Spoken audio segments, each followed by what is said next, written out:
안전생활 백세를 이끌어 주실 우리 인천중구 자원봉사센터의 정미영님 모셨습니다. 어서 오세요. 네, 안녕하세요. 안전생활백서 청취자 여러분, 네, 중구자원보호센터 정미영입니다. 만나서 네, 반갑습니다. 감사합니다. 네, 지난주에 네, 우리가 이제 그 안전신문고 회원 가입을 열심히 했잖아요. 네, 네, 그 혹시나 지난주에 그 회원 가입하면서 좀 청취자분들에게 추가로 좀 알려야 될 그런 사항이 있었다면 어떤 게 있을까요? 네. 네. 첫 번째는 지난주 회원 가입하실 때 이제 활동 지역을 선택하지 않고 저희가 네네네. 회원 가입을 완료를 했었는데요. 네, 아. 로그인 하셔서 이제 회원 정보를 수정하시면 됩니다. 회원 정보 수정을 네네네. 들어가셔서 1365 희망 지역을 인천광역시 네네. 중구로 선택을 하시고요. 네. 그리고 안전신문고 활동 지역도 인천광역시로 설정해 음. 주시면 됩니다. 네, 그리고 두 번째로는 제가 계속 초에도 저희 안전신문고는 카메라 권한, 그러니까 네네. 앱을 이용해서 저희가 신고를 네네네. 해야 된다고 누누이 말씀드렸는데요. 초기 설정에 필요한 권한을 모두 허용을 체크해 주셔야 됩니다. 음. 만약에 이제 안전신문고는 앱을 켜면요. 안전신문고 앱이 사용자의 위치를 허용하시겠습니까? 라는 멘트가 뜰 거예요. 그러면 네네네. 허용이라고 체크해 주시고 네. 또 그리고 카메라가 사용하지 않을 때도 해당 사용자의 위치를 사용하는 데 허용하십니까? 라고 하시면 그것 또한 앱을 사용할 때 허용이라고 하시고 그러니까 뭐가 네. 헷갈린다라고 하시면 음. 모든 권한 카메라 권한 뭐 음. 전화 사진 위치 네. 정보 그리고 오디오 앱 항상 허용을 모두 다 허용으로 체크해 주시면 됩니다. 그러면은 인제 드디어 안전신문고에 인제 회원 가입을 네, 끝냈어요. 끝냈습니다. 그런데 그 앱 설치를 진짜 뭐 잘 못하시는 분들 계세요. 그리고 설치가 안 되는 경우도 있는데 네. 요럴 때는 좀 도움을 받을 수 있는 방법이 없을까요? 네. 안전신문고 앱을 설치하는 과정에 만약에 이제 문제 어려움이 있거나 그러시면 네. 1600-7395로 전화로 문의하시면 네, 설치에 관련된 부분을 네, 해결 아. 도움을 받으실 수 있으십니다. 네. 그러면은 그 안전신고 유형에 대해서 저희가 첫 시간에 조금 어떠어떠하다고 말씀을 해 주셨는데 네네네. 지금 기억 못 하죠, 전혀. 자세한 설명을 좀 부탁을 드리겠습니다. 네. 오늘은 저희가 안전에 대한 부분을 말씀드릴 텐데 네네. 설명에 앞서서 혹시 임주연 아나운서님 네 혹시 네. 2022년도 8월 달에 네. 폭우로 인해서 강남역이 침수되었던 거 혹시 네. 알고 계시 그게 기억하실까요? 언젠지는 모르지만 강남에 폭우 때문에 강남이 다 물에 맞아요. 네 난리가 났었죠, 그때. 네네네. 기억해요. 네. 네. 바로 강남역이 침수됐을 당시에 네네. 빗물 바지에서 음. 담배꽁초랑 쓰레기가 위로 네. 솟구치는 그런 현상이 발생을 했었는데요. 주된 원인 중 하나로 바로 빗물 바지가 지목이 되기도 네. 했습니다. 네네네. 당시 이제 빗물 바지와 주된 배수로가 제대로 역할을 하지 않았기 때문에 막대한 재산 피해와 이제 인명 피해가 발생을 안타깝게도 네. 했었는데요. 네네. 그리고 또 아시다시피 지금 우리나라는 이제 좀 동남아 기후로 변하고 있잖아요. 맞아요, 그래서 맞아요. 국지성 시간당 그 빗물이 50mm 이상의 국지성 음 호우가 이제 계속 음. 쏟아지는 현상으로 바뀌기 때문에 어느 때보다도 빗물 음. 바지가 제 역할을 할 음. 수 있도록 해야 되는 게 중요해졌습니다. 정말 그런 것 같아요. 네. 그리고 지금 인제 태풍이 몇 개 와서 뭐 하나는 일본으로 가고 뭐 베트남으로 가고 막 이랬잖아요. 근데 네네. 그 특징이 비를 많이 뿌린대요. 비가 많이 네. 온대요. 그래서 뭐 또 추석 전후로 해서 만약에 또 우리나라로 올 수 있는 태풍도 그쵸. 있다고 해서 걱정들을 많이 하고 계시잖아요. 네. 그래서 이 빗물바지 정말 중요할 것 같아요. 네, 네. 맞습니다. 이제 빗물 바지는 우천시 이제 도로에 물이 침수되지 않도록 물이 이제 빠지는 수방 역할을 네네. 하는데 이 빗물 바지가 만약에 제 역할을 못 한다고 하면 지난번에 아까 말씀드린 것처럼 2022년도 8월 달 강남역 침수 사고와 네네네. 동일한 사건이 이제 네. 발생할 수가 있다는 겁니다.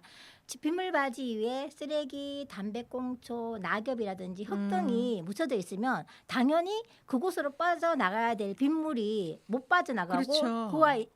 그로 네. 인해서 이제 역류 현상이 나타나고 있는데요. 음. 특히 우리 대한민국 같은 경우는 특히나 흡연 구역 쪽에는 아 진짜. 대한민국의 도심의 쓰레기통 역할을 하고 네. 있는 게 아니 바로 빗물 바지입니다. 거기다 왜 담배꽁초를 진짜 버리는지 이해를 못 하겠어요.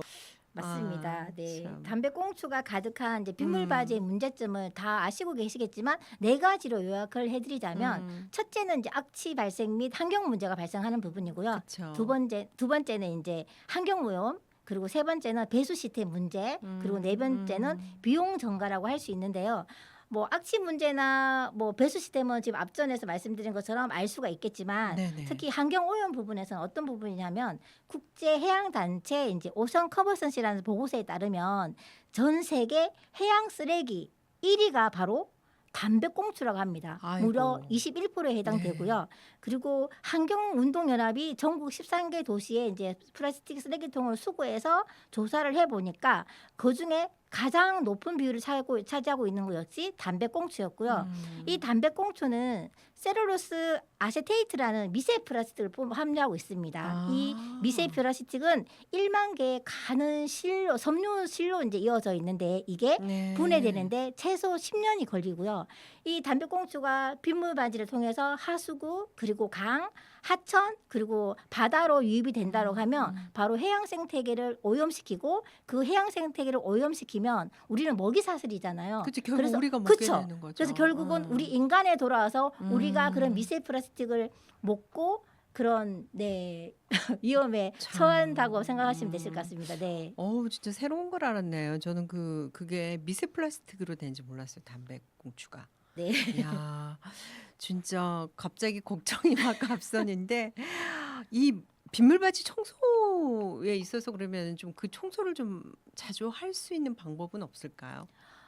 비용 문제가 그쵸. 있을까요? 비용이 지금 네네. 네. 하고 있는데 이제 이런 문제가 발생해서 이제 배수 시스템을 정비를 한다거나 네네네. 청소를 하고 있는데 네네. 서울시 같은 경우는 이제 2022년도 음, 강남역 침수 사고가 이제 일어나고 나서 지난해에 이런 빗물바지 청소랑 그리고 이제 네네. 빗물바지가 하수구랑 연결이 돼 있다고 말씀드렸잖아요. 네네네. 그 네네. 연결하는 청소를 하는데 총 놀라지 마세요. 네. 900억 원의 예산을 사용을 했다고 합니다.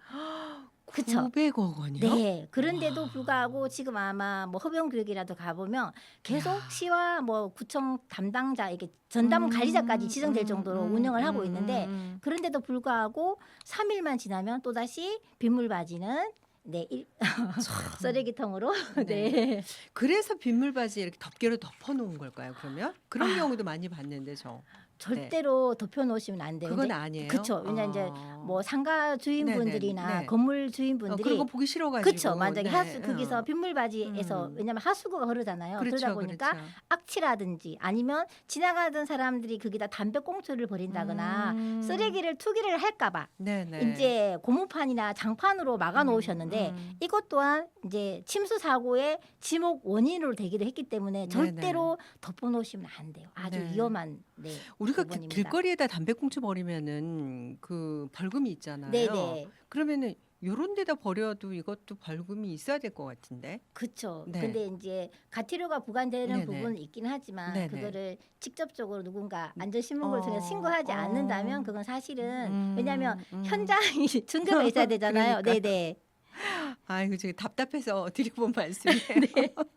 그 빗물바지 막힘과 관련해서 정부에서도 좀 많은 노력을 그러면 하고 있는 거네요, 그죠? 네. 네네. 강남역 침수 사건 이제 이후로 전국적으로 전국 각 음, 시도에서도 이 빗물바지에 이제 청소와 관련해서 많은 관심을 가지고 있습니다. 그런데 그거는 어쨌든 뭐 정부에서 아무리 많은 관심과 그런 걸 가지고 있는다 하더라도 사실은 시민들의 그렇죠. 참여가 없으면 그건 사실은 그렇죠. 불가능하거든요. 그렇죠. 그럼에도 불구하고 이제 조금 더 그런 인식을 개선하고 도움을 하고자 이제 환경부와 행정안전부는 안전신문고를 통해서 이제 도시 침수 예방을 위한 빗물바지 막힘 집중 신고를 5월 1일부터 아. 네, 10월 30일까지 운영을 하고 있습니다. 아. 그래서 도로 옆에 빗물바지가 담배꽁초, 뭐 쓰레기, 그리고 덮개, 토사로 된 흙, 그리고 지금 이제 가을이 다가오기 때문에 낙엽이 쌓일 수도 있잖아요. 그렇죠. 그 부분도 빗물바지가 덮여져 있으면 나중에 빗물이 많이 유입됐을 때는 빗물이 나갈 수 없는 방해하는 역할을 하기 때문에 그런 거는 이제 사진이나 동영상을 첨부해서 안전신문고에 신고해 주기를 아. 강력히 원하고 있습니다. 네네. 네. 그러면은 어떻게 신고 그러니까 아까 말씀하신 대로 인제 사진으로 해도 되고 네. 또 전화로도 전화는 안 돼. 전화는 동영상. 안 되고. 네, 동영상. 네. 다시 한번 네. 알려주세요. 네. 만약에 빗물 네. 바지를 보고 딱 지나치고 계시는데 네. 보셨다. 사진을 찍었다. 네. 그러면 예. 인제 안전신문고 어플을 켜셔야 되겠죠. 네. 그래서 우리가 설치를 했으니까 그쵸. 앱을. 네. 네. 안전신고 메뉴를 선택하시면 음. 안전신고 유형의 여러 가지 카테고리가 있습니다. 네네네. 그중에 도로, 시설물, 파손 및 고장이라는 유형을 아. 선택해 주시면 되고요. 네네네. 바로 현장에서 찍으실 때는 사진 촬영 또는 동영상 촬영을 해주시면 되고 나는 사진부터 먼저 찍겠다 하시는 분들은 카메라부터 먼저 이제 사진 찍고 아. 들어오셔도 되는데 저는 만약에 사진 촬영 또는 동영상 촬영을 하시고 그러면 신고 내용을 기록을 하게 되어 있습니다. 네네. 그 신고 내용에 어딘지 사실은 잘 모르잖아요. 그렇죠. 저는 알지만 그렇죠. 그렇죠. 신고자는 잘 알지만 그렇죠. 현장에 기관 담당자가 나왔을 때는 정확한 이치를 적어주는 게 좋습니다. 예를 들면 여기가 인천 장애인 생활 신문사 앞이잖아요. 그러면 주소도 자동으로 위치 정보를 했기 때문에 네네네. 주소도 자동으로 뜨긴 하지만 네네. 그렇지만 뭐 예를 들면 장애인 생활 신문사 앞 빗물 바지가 뭐 예를 들면 여기 또 카페도 있잖아요. 네네. 카페 앞 빗물 바지가 쓰레기로 담배꽁초로 뒤덮여 있으니 배수 청소해 주세요라고 네네네. 네 그렇게 해주시면 됩니다. 그래서 저는 가급적 안전신문고 신고를 할 때 그 딱 보이는 장면만 하는 게 아니라 주위의 사진도 꼭 2장을 찍으라고 말씀드려요. 왜냐하면 내가 현장에 있는 게 아니라 제3자가 왔을 때 그 사진만 보더라도 찾을 수 여기가 있게. 어디구나를 알 수가 있게끔 네, 네. 그렇게 해서 제출하기를 하시면 안전신문고에 네. 접수가 됩니다. 명심하겠습니다. 자, 오늘 빗물바지 신고에 대해서 말씀을 해주셨는데 마지막으로 뭐 간단하게 말씀을 좀 해주신다면. 네, 누누이 말씀드리지만 정부나 구청의 업무만으로는 네. 참 어렵습니다. 그래서 도심의 빗물바지는 도시의 쓰레기통이 아니라는 것을 시민들의 자발적 인식 개선이 필요할 것 같고요. 네. 안전 모니터 봉사단에 관심이 있으시거나 이제 교육에 참여하시고 싶으시다고 하시는 분들은 032-777-1365로 전화 신청해 주시면 전화하시면 됩니다. 되겠습니다. 네, 네.